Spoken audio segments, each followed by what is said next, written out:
Hi, I'm Dr. Stan Steindl. In previous videos, we've talked about shame, external and internal shame, and I've talked about guilt and where guilt fits in. More recently, we've teased out embarrassment.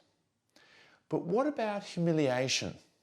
In this video, we're going to differentiate humiliation from shame and talk about how and where it fits in Professor Paul Gilberts' evolutionary biopsychosocial model of shame.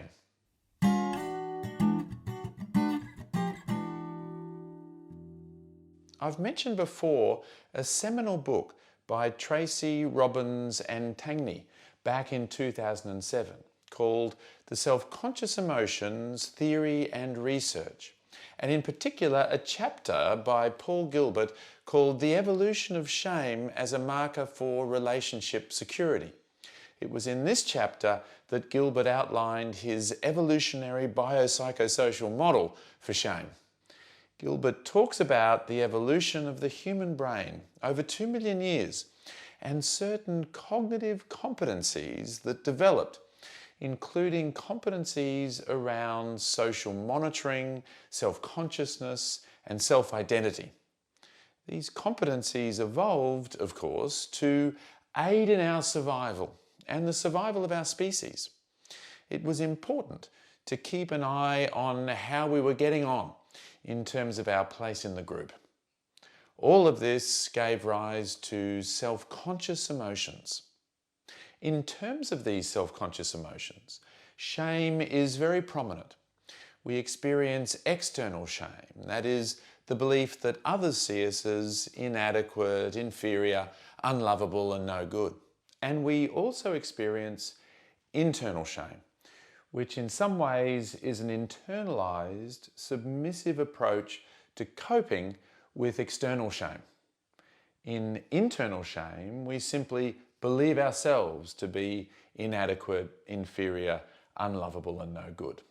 Now, this is where humiliation comes into Gilbert's model, and it is different from shame.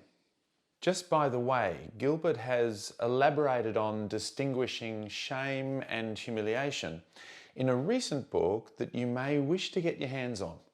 The 2019 book, edited by Mayer and Vanderheiden, is delightfully called The Bright Side of Shame: Transforming and Growing Through Practical Applications in Cultural Contexts. And Gilbert's chapter in that book is called Distinguishing Shame, Humiliation and Guilt: An Evolutionary Functional Analysis and Compassion-Focused Interventions. I'll put a link to this book in the description below.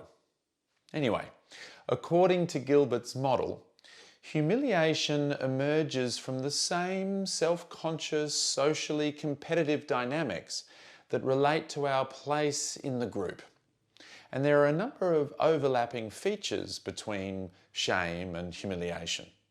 However, according to Gilbert's model, humiliation differs from shame in some important ways. So with shame, there is an important element of internalized negative self-judgments, even self-disgust and self-hatred. In fact, there is often a sense of self-blame.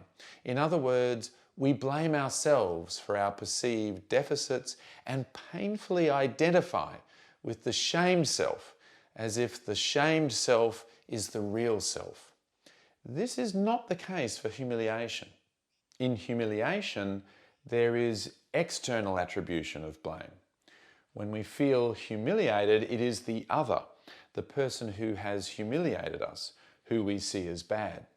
In fact, our attention becomes focused on the other. We don't necessarily see ourselves as inferior. In fact, a common feature of humiliation is a sense of injustice, unfairness, or being wronged. As a result, humiliation is commonly related with desires for vengeance in a way that shame may not be. And so humiliation often generates aggressive responses directed at the other to restore our status and, in a sense, to take down the person who humiliated us and perhaps even humiliate them in return.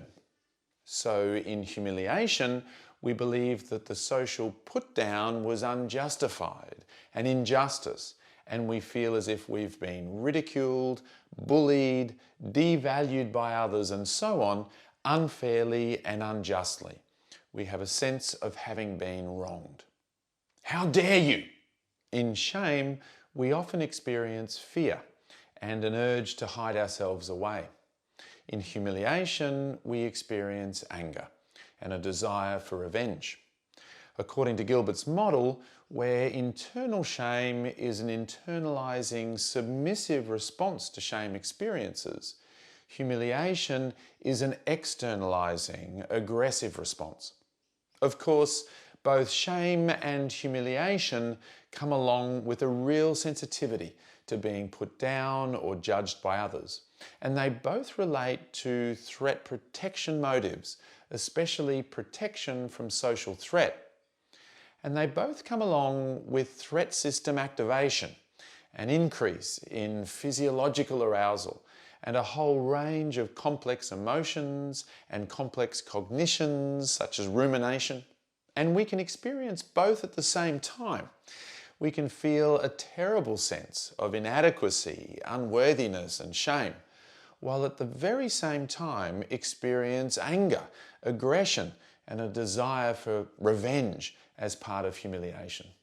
So how do we switch out of the competition and threat-based motivational and emotional systems of shame and humiliation and into a caring, connecting, compassionate motivational system?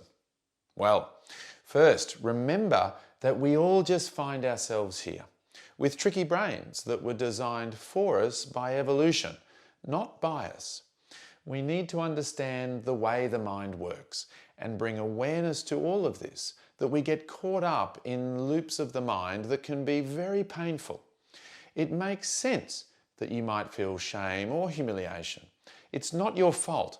But if we can learn about the mind and learn certain helpful practices, then we can take responsibility for ourselves and our feelings in some very constructive ways. Second, don't forget Gilbert's definition of compassion, a sensitivity to suffering in self and others with a commitment to try to alleviate and prevent it. And so with mind awareness, being sensitive to our own motivational and emotional systems, we can start to pattern switch. In other words, switch from the competition and threat-based brain and body pattern to a caring, connecting and compassionate brain and body pattern. Third, know that there is a link between the motivational and emotional systems that might be activated within us and a whole range of body-based, imagery-based and behavioural practices. We can use these practices to make a difference. They stimulate the vagus nerve in the central nervous system, activating the parasympathetic nervous system, and thus helping us to switch to caring, connecting and compassionate states. Get into that upright, relaxed position, bring a friendly expression to your face, and slow down the breathing. Just see how much of a difference it can make. Oh, and make sure you work with your thoughts, especially the emotional tone of your self-talk. Try to create warm and friendly voice tones when you're speaking with yourself. Fourth, start to see if you can create, practice, and gradually embody a compassionate self-identity, a version of you that is wise, strong, courageous, and committed to being helpful to yourself and others. The compassionate self. Doing this can literally transform everything. Humiliation, anger, vengeance, no thanks. It simply causes too much suffering all round. Instead, let's live our lives from a compassionate orientation, with compassionate thoughts, feelings and behaviours wherever possible. Thanks for watching.